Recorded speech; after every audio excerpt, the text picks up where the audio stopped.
Check. And it looks like I'm live on YouTube as well. Yeah, you're live. Wait, I don't know if I am live on... You're live on YouTube. I'm watching you right now. Oh, are you? Okay. Yes, sir. Do you think it would lie to you?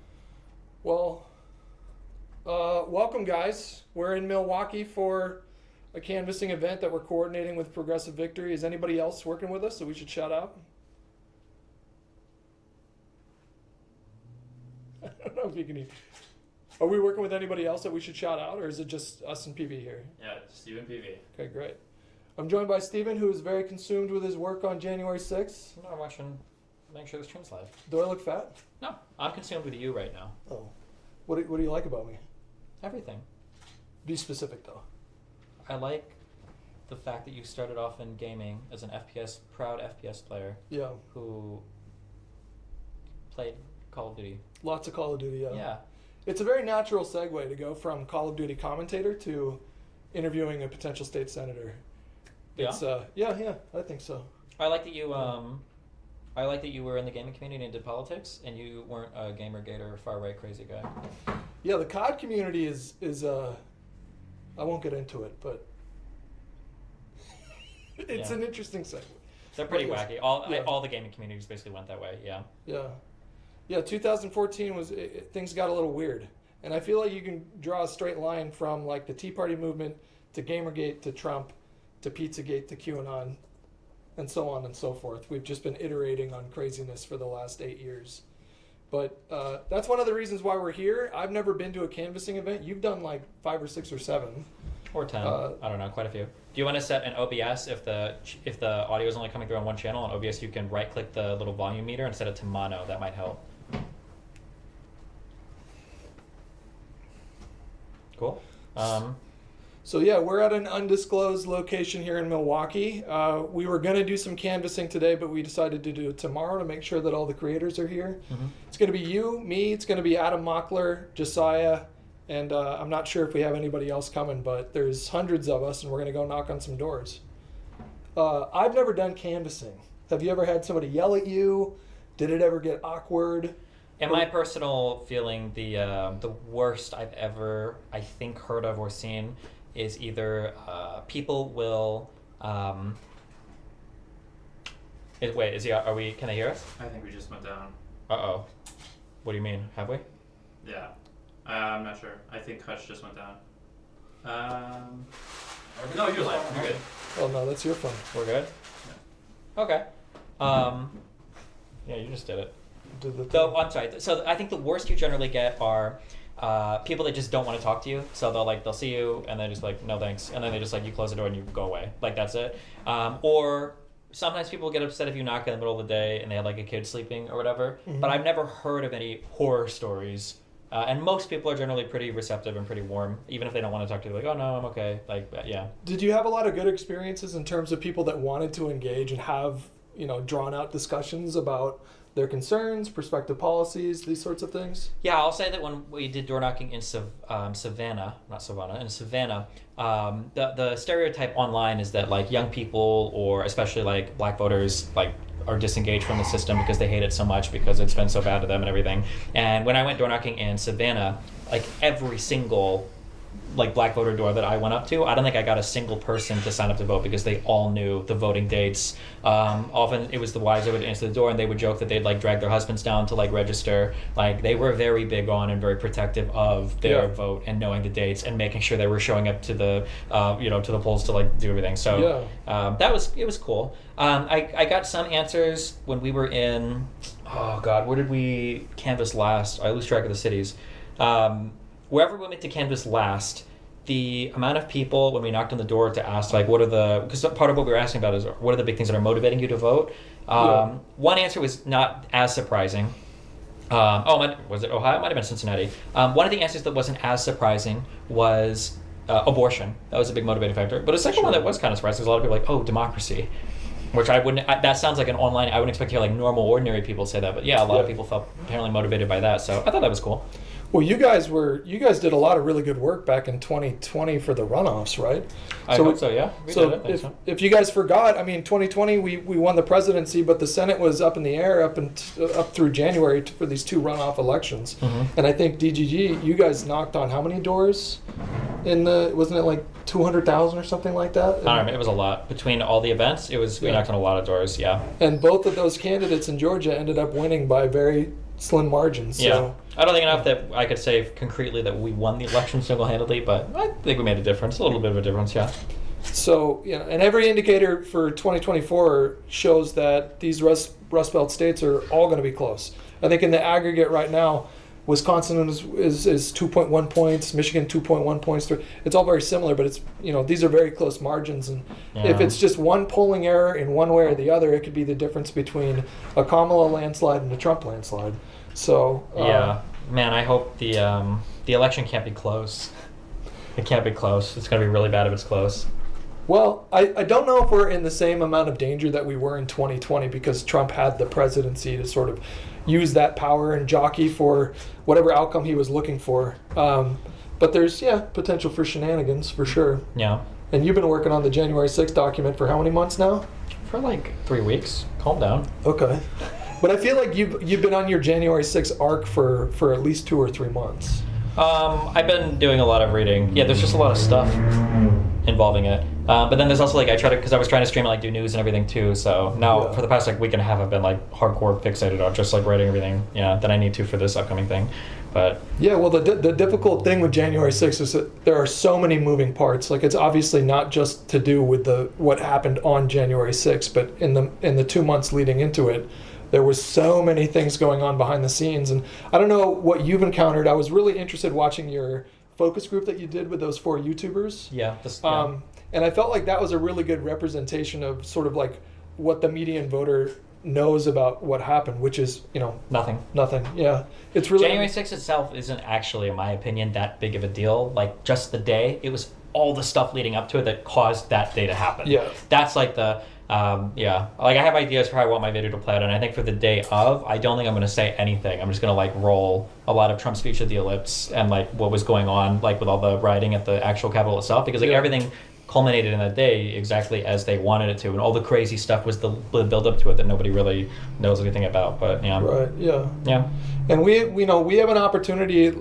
I would say 2024 is a unique opportunity for Democrats, or the Democratic coalition, I guess would be a better way to say it, because we can truly, I believe, end the Trump era of politics.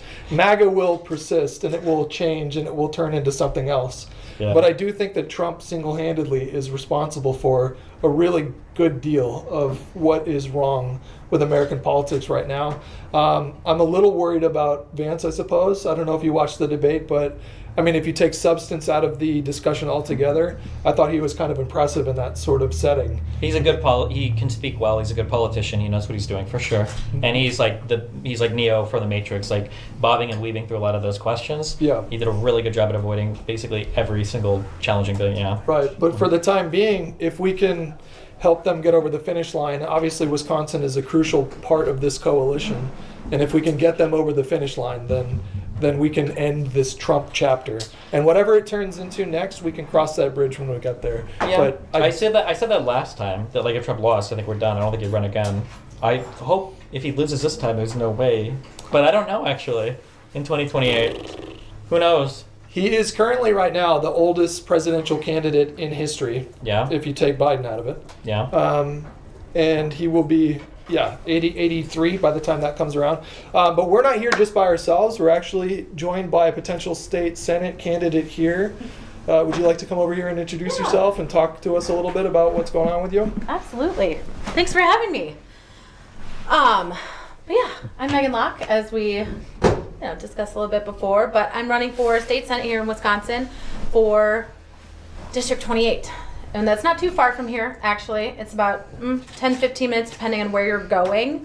But it's in the eastern part of Waukesha County, and a really pivotal part of the state in general. A lot of people say, where Waukesha goes, the state goes. Mm-hmm. So that's why you see a lot of, heavy hitters coming out here a lot. So we've had Kamala out a few times. I met I actually met Tim Walz in an airport just before they announced that Kamala was actually going to be running, which was Nice. kind of awesome.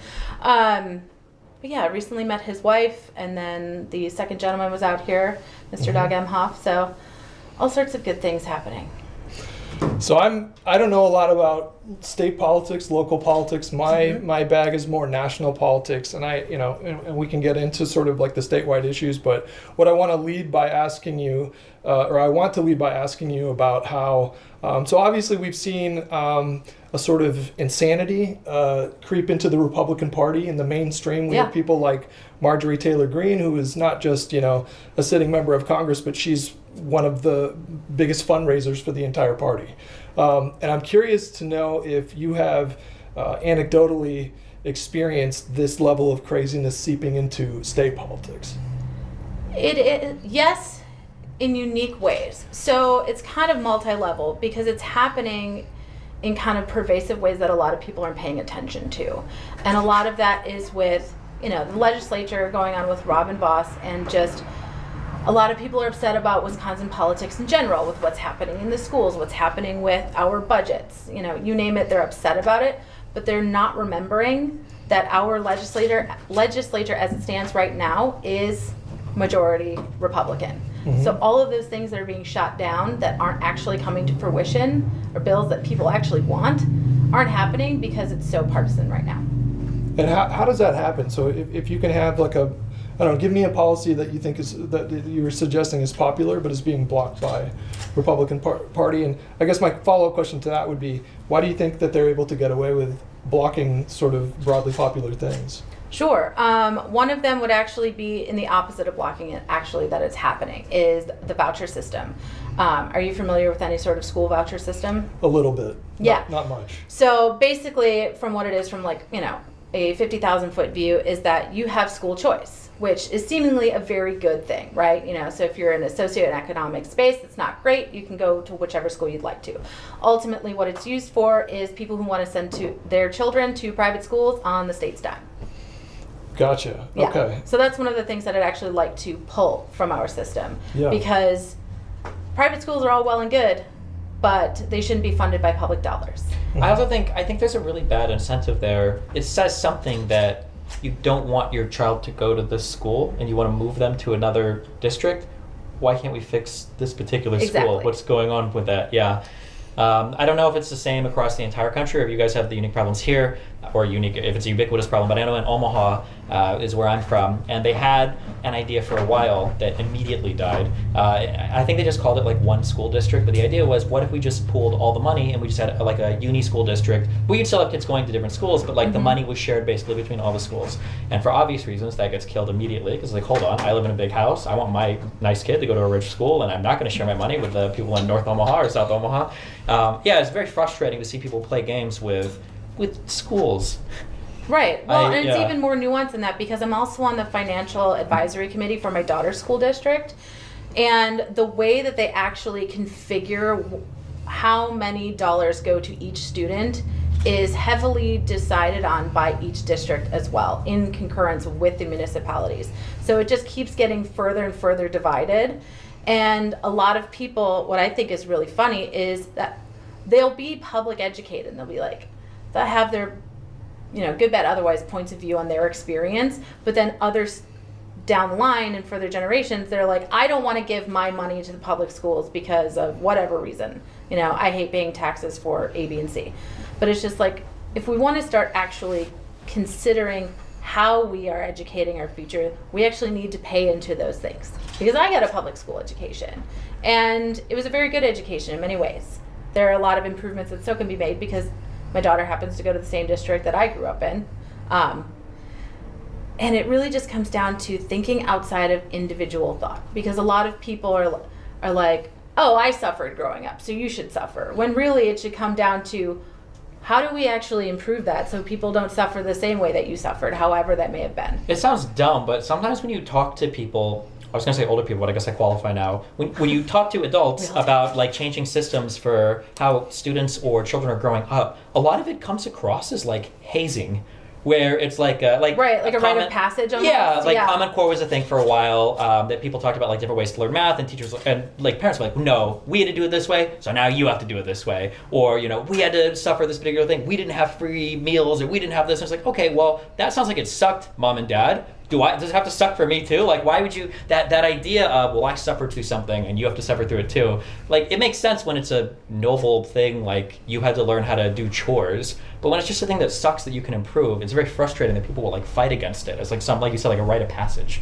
Yeah, like it'll it's kind of like the concept of tough love, right? Mm-hmm. To where it's like, oh, however you define tough love, I got through it, you'll get through it. It'll build character. It's like, well, you're going to build character regardless. Mm-hmm. Maybe find a better way to build character. Yeah. Well, it seems like Republican standard operating procedure, just from what I've observed over the last couple of decades, and going back even further than that, is to undermine confidence in government altogether, and then use that lack of confidence as a pretense to gut government, privatize things, take strip funding, these sorts of things. Have you observed any of that going on here in Wisconsin, or yeah. In a lot of ways, one of the biggest things that you can point a finger to is what happened with Foxconn, that it never actually came to fruition. And through our former governor, we gave them a lot of tax breaks and tried to bring a lot of jobs here, and it never came to fruition for whatever, I forget the actual reasoning for it, but there's a big problem with that, because people are like, okay, we're going to try and gain some trust again in what's happening from a bigger standpoint. But I think a lot of it comes down to just seeing what's happening in government for what it is, because you're saying that like they want it to be a smaller government, but at the same time they're making it bigger behind the scenes and taking bigger chunks of personal civil liberties and things of that nature. When we talk about what happened with the overturning of Roe v. Wade, they're like, oh, we're the party of freedom, we want to give you all your rights, but if you're a woman, we're just going to take them because we don't happen to agree with allowing you to have your own autonomy.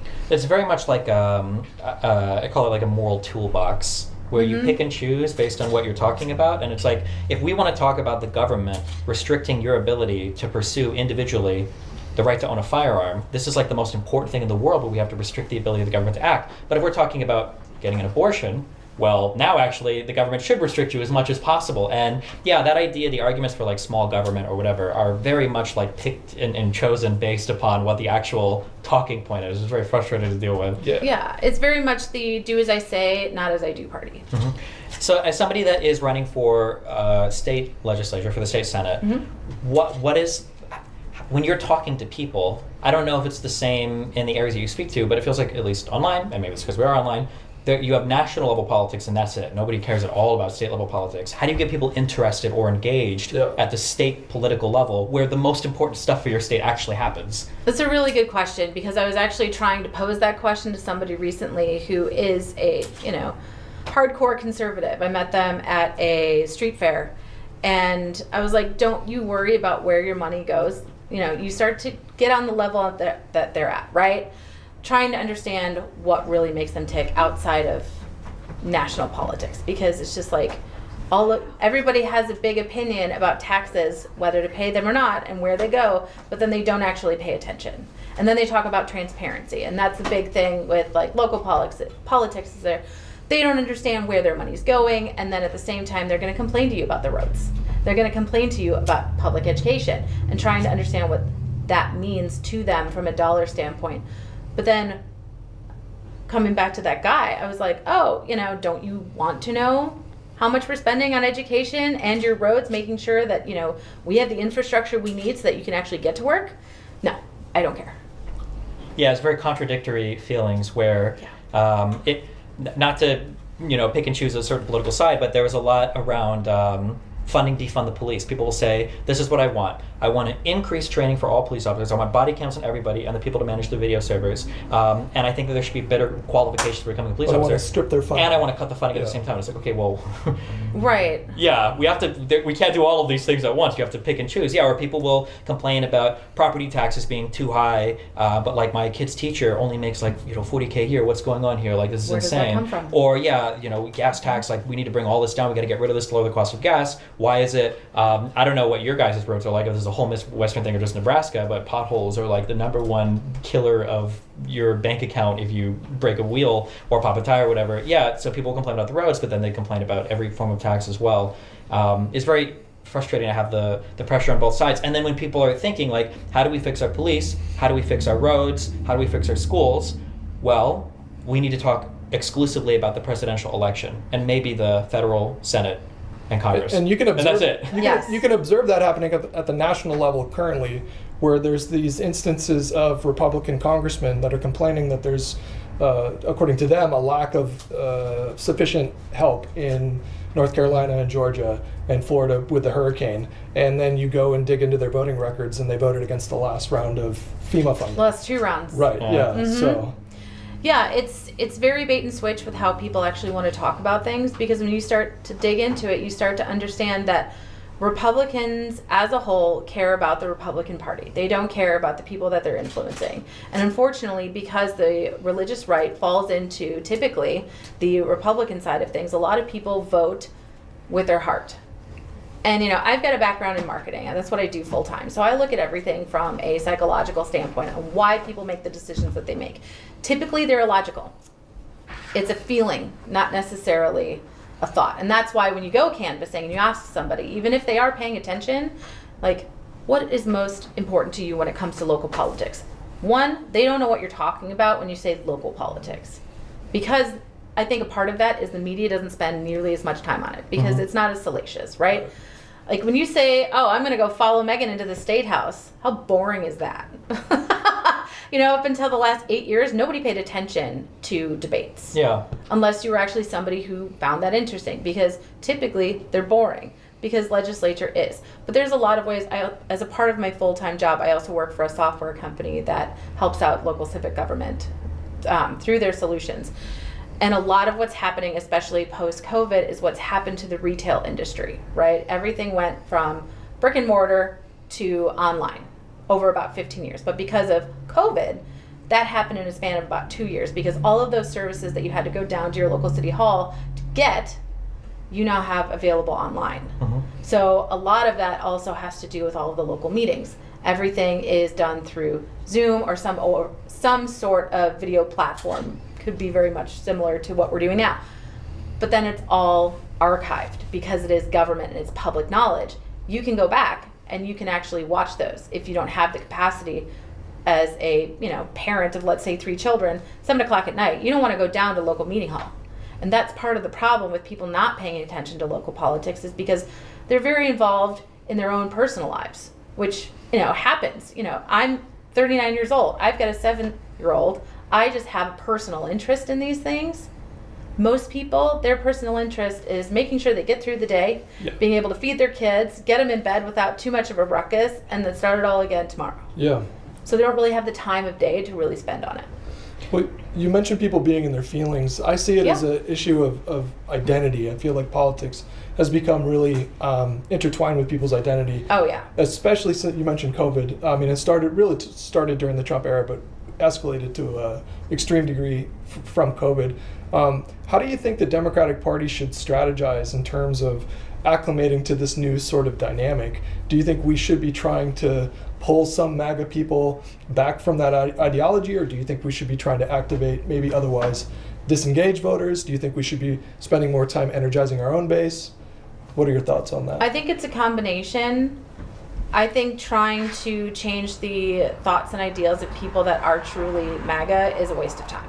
Yeah. Just because it's tricky. It is tricky, but at the same time, I look what's happening with modern politics, and I compare it similarly to what's happening in modern sports. I grew up a Packer fan. It's going to take a lot for me to become a fan of anybody else, just because it's a part of my identity. Yeah. And people are approaching politics in a very similar way, to where that's why when you try to logically argue with somebody about who they're voting for, let's say Trump, and you say all of these things are who this person is. We've seen his character multiple times, and you still want him to be president? Yes. Why? Because he's my guy. Yeah. He's my sports team. And you can't talk them out of that. And especially as a candidate, I try to just understand people's thoughts about it and then have a real conversation with them about it. Mm-hmm. But ultimately, I'm going to lose that conversation because it's also their faith that's tied into it. Yes. And that's almost unshakable. And there's nothing wrong with that. I think a lot of people of faith have been used as a big portion of his following because of their faith. Oh, for sure. Yeah. What do you think? What do you think the Wisconsin Democratic Party has failed in terms of capturing local voters for having a majority in the state legislature? I think it comes down to the fact that we rely on grassroots. So everybody that was at the event today is there by choice and they're volunteering. Republicans, in a very large way, they pay their canvassers and they pay people to go out. They pay people to attend events. It's a totally different approach to when people are choosing to be there because they want to be there because they're volunteers and they're passionate about it. Versus, hey, I'm going to give you $50 to go canvass for an hour. And they're like, okay. And then they're done. And then they're like, I don't care about this. I don't even know really what I'm doing. So what's the solution to that, do you think? The solution to that is tough because how do you change a grassroots movement from a grassroots movement, right? Because then you're losing a part of the identity of what the Democratic Party is in a lot of ways, is they focus on volunteers. But I think they need to gain a solid message and get a better approach from a marketing perspective and create their own brand identity because it's very fractured is the word I'm looking for, in just like, who is a Democrat? What is a Democrat? But that also comes with the fact that, like, you know, it's the big tent idea, right? That everybody fits under the tent. So it's not necessarily one identity. To where when you look at MAGA people, who do you see pop up into your head? Like they're big Middle-aged white dude that sure. obviously, in many ways, identifies with the NASCAR feel. And I say that with a lot of salt, a big grain of salt, because I come from a racing family. Mm-hmm. But, you know, they wear it. It's their identity. You know, my dad is often confused for a MAGA supporter because he still wears, you know, very loud shirts. He's got a bright yellow Dodge truck that matches his bright yellow boat. It's great. Sure. But that's who you see is my dad, and he's not. So it's a very hard thing to overcome because that identity is so ingrained in people who are Republican, and it's so vast when it's Democrats. Because it's basically like, mostly, you know, white people who identify in certain ways, a lot of times Christian, and everybody else. And that's one of the biggest issues that the Democratic Party here in Wisconsin has, as well as at large, because you're appealing to such a wide variety of people that having one true brand is hard to build. When you're talking to voters here, do you get the feeling, or not do you get the feeling, are they asking you questions about like national level Democratic political things? Like, will you talk to a voter and say, we want to do X, Y, and Z for the state, and then they'll say, well, what about when AOC said this? Is there like a lot of national level stuff that's brought up, or is it just a lot of confusion about state stuff in general, or what's the feeling, I guess, when you talk to voters here as somebody running for a state legislature? Great question. I think a lot of it has to deal with what people know. Mm-hmm. So, very specific example, I was making calls the other day, and a number of the people that I were calling were people of Palestinian descent.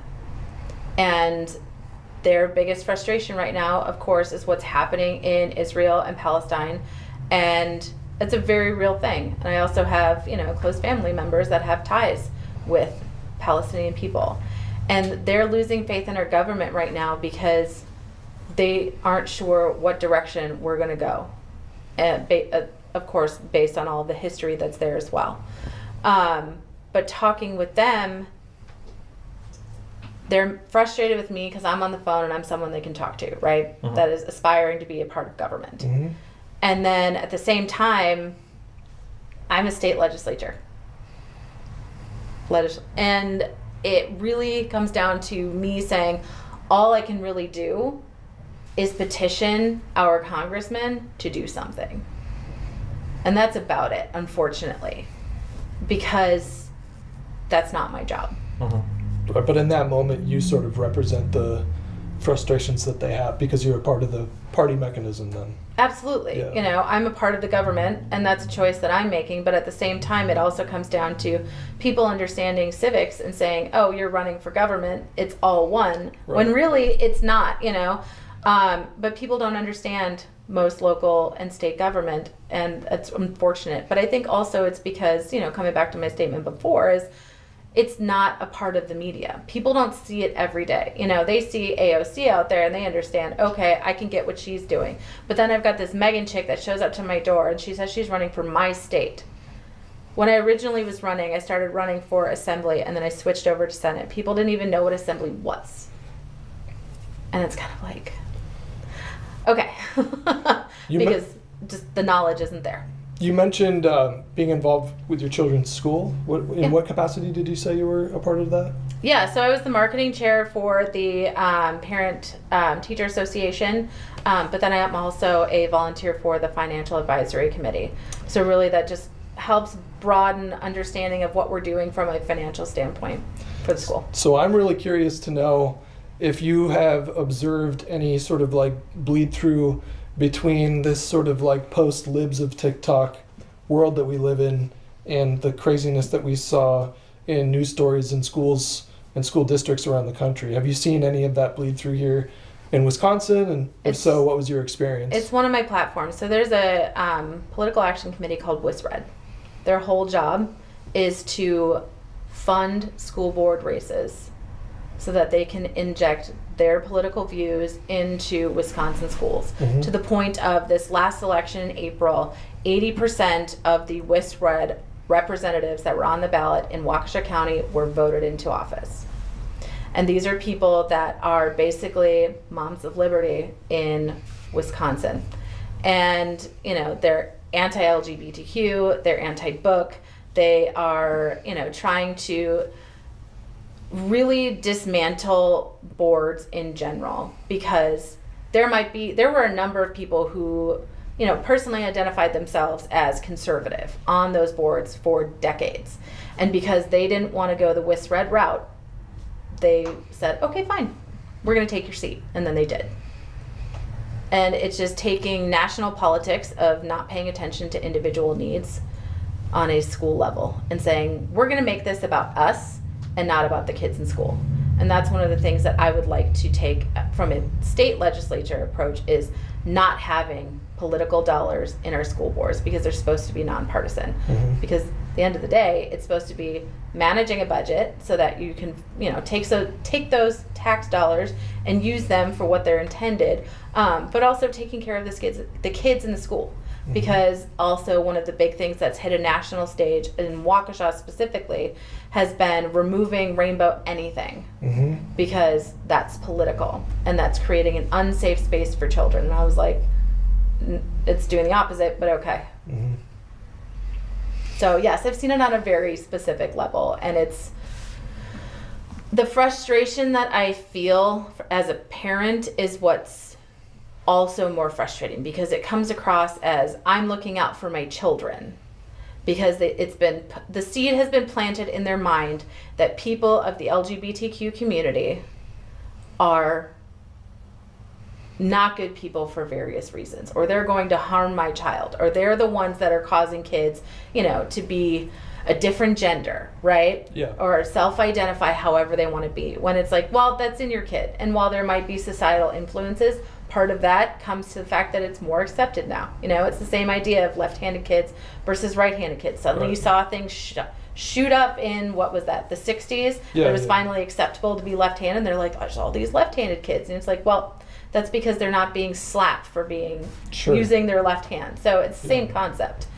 Yeah, I think the narrative that I tell myself, and I'm not curious if you do the same thing, but the reason why there has been this sort of resurgence of anti-queer hysteria, reminiscent of what, you know, we saw growing up in like the 80s and 90s on a Yeah. similar age. Mm-hmm. The reason why that's happening is because we have been making progress, and that we are on a good path. But that doesn't change the fact that these are forces that you need to contend with in government. These are people that are showing up and getting involved.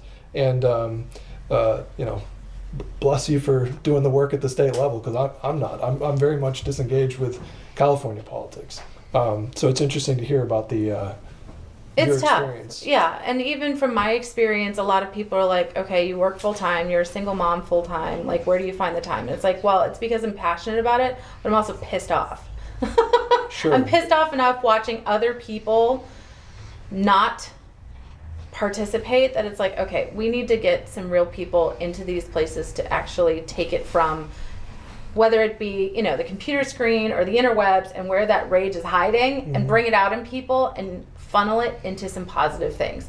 Because it's also just letting people know that, and this comes from my predecessor that I got a lot of really great advice from when she ran for assembly in my district 2 years ago. It's letting people know that do identify differently than the status quo, but also those that are Democrats, that we are here, you are heard, and you have a place. And it's not, because there's a lot of fear out there right now in general, because there's a lot of people in Wisconsin that won't put signs out because they're getting vandalized. Up in Neenah, Wisconsin, it's about an hour and a half north of here. Somebody spray painted a hair sign, but then they took it a step further and they spray painted a car, and then they spray painted a garage. Yeah, it seems like the quiet Trump voter that may or may not have existed in 2020. There's some evidence that they did exist, Yeah. but it seems like the quiet Trump voter has become the angry, very visible Trump voter. I'm not sure there are any shy Trump voters in 2024. No, I think they have found their niche and they're angry, and I get it, but it's just like vandalizing other people's stuff is not it. And what I think is funny, ironically, about it is, could you imagine somebody vandalizing a Trump sign and what would happen then? I can probably imagine that living in Los Angeles, to be honest with you. Yeah. We don't see a lot of Trump signs, but I can imagine that, to be perfectly frank with you. It would be very loud, and Yeah. you know, they call us snowflakes, and it's like you get real big in your feelings as soon as somebody pushes back a little bit. Well, what was the, I mean, that one video that went, there's videos going viral like every 2 hours now, but there was that one video that was big of the two black guys with the guns hanging out of their pocket and the do-rags hanging out that were kicking the white girl on the ground for going to the Trump rally. It was just a totally staged video. Do you remember that one? Obviously fake. Yeah. Do you have any idea what I I'm talking feel about? like you have to be pretty online for that reference. I So saw that thing had something the tens other of day. Was it at thousands a of- rally? It was supposed to be a girl walking to a rally, was on the ground getting beaten up by two African Americans with do-rags and guns hanging out of their pockets. And it was clearly Like fake blood on like the blood. guy sounded, the black Nice. people sounded like they had African accents. Like it was very clearly like not a real, it was a stage video. And it turns out it was a stage video. It was a Russian propaganda video that they confirmed it originated on a, yeah. That doesn't happen. Or at least, yeah, it was a very sensational, stupid, yeah. Well, but it's funny because, you know, you guys were talking before about how much, you know, especially like leading up to January 6th, how much happened before that online and really pulling people in. And one of the things Yeah. that like I talk to people about is, one, getting your kids offline. Like if they are gamers, be very aware of where they are, because one of the, and you may have experienced this as a former gamer, I don't know, Oh, I still play video games. or but current yeah. gamer, sorry. Yeah. But is the amount of recruiting that white supremacy groups do in gaming chats as for, you know, a way to just kind of pick at and try to pull people out that way. That's been a big issue. Yeah, I mean, there's definitely a lot of toxic racism in gaming. When I play games now, I just disable the voice chat. But I wanted to ask you about, like, you mentioned anger and channeling anger into something productive. Mm-hmm. But I feel like you also, you don't want grievance to be the main thing that's driving your politics, because I feel like it gets really ugly and it sort of clouds your judgment, and it leads me, when I've sort of been more in my anger around stuff, I feel like I'm just not looking at things as clearly as I could be.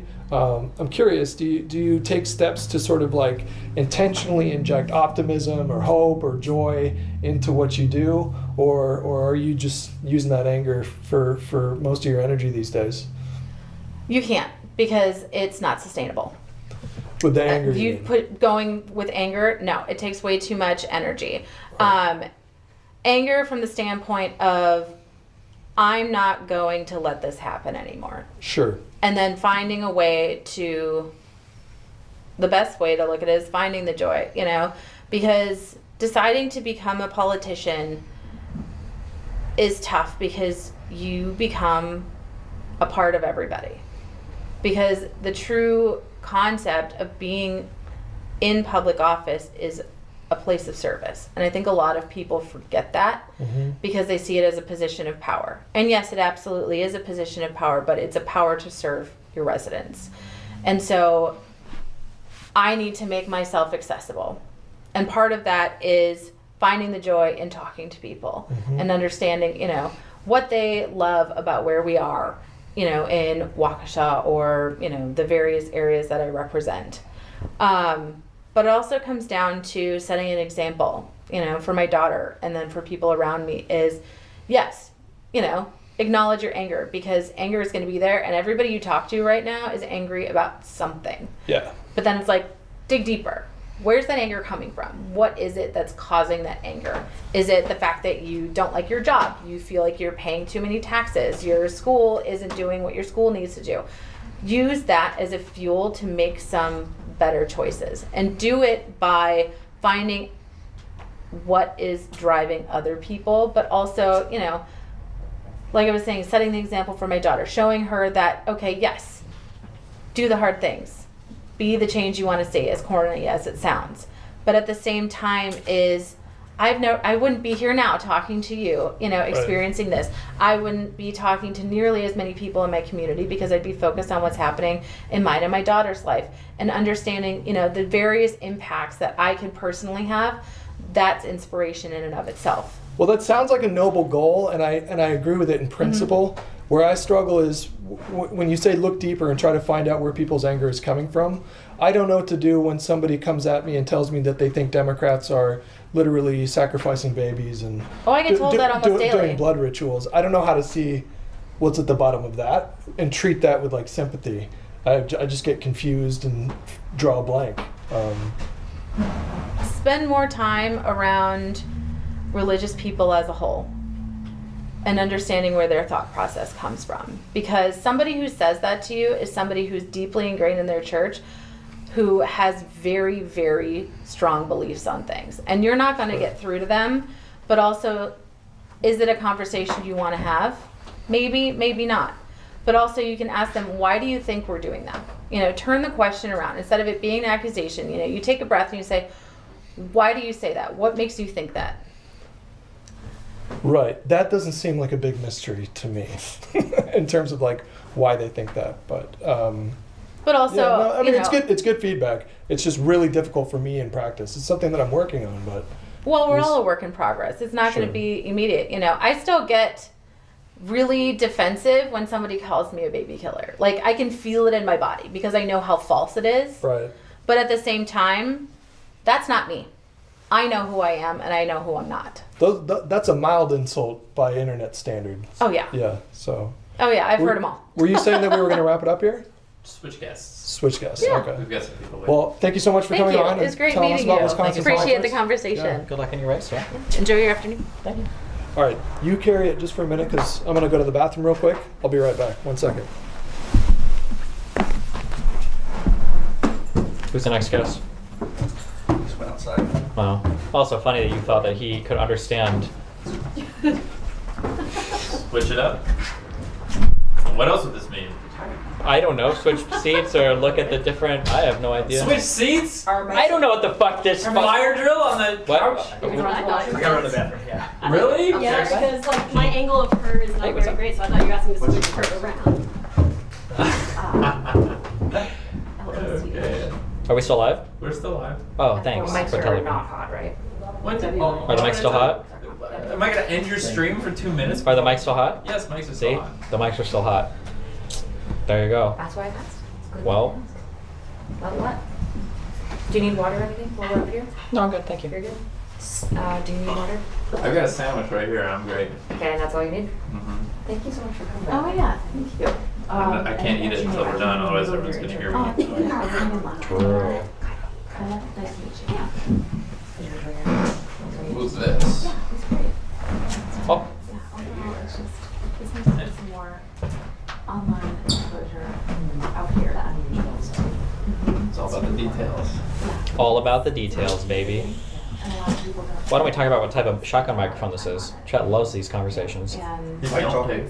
What? it's Mic just talk. important to have Mic talk. True. influence on that community as you do in the everyday community. Yeah, it's really interesting when you like talk about like politicians. How's life going to the big DGG today, guys? Chat, this is an AT897 Audio-Technica shotgun microphone that was cheap and that I'm borrowing from Amazon because I wanted to field test it. You're borrowing from Amazon? You can rent from Amazon? Yes. No. I don't understand that joke. Hey, 30-day returns, no questions asked. Oh, so you're being nice. Illegal. Okay. Hey, no. If I like it, I'll keep it. It's mudslinging, it's party, it's all of those things where it's just like, we're coming back. I say come down here, but we're actually up north. Well, what's up, chat? How are we doing? Having, knowing all of my friends. Oh, hi, what's up? Okay. This was very confusing, by the way. Really? Yeah. Okay. Well, I'm sorry. What else could this possibly mean? Yeah. My mind went blank when you did it. Did you think it meant switch seats? I think so. Yeah, that's what my brain did, and so I got Does it work confused. better? I'm the odd one out. This one, Did this you is think like, this meant switch seats? Yeah. Did you see- No, I thought it meant we've got somebody. That's why This is she's. the cue. That's why she's important. Okay. that's why I'm a streamer and you're running for government. Oh, also, wait, you said people here didn't even know what the state assembly was. I don't. This is state assembly, is that just what you call your lower house? Yes. Oh, okay. Right. Okay. All right. Does every state Yeah. call it the state assembly, or some No, of them are it's state different in houses, every right? state. Yeah. Like state house, representatives, yeah, it varies. Yeah. Yeah, and that's another reason why people are like, what's the assembly? And I'm like, Right. Yeah. lower house of our local government. Okay.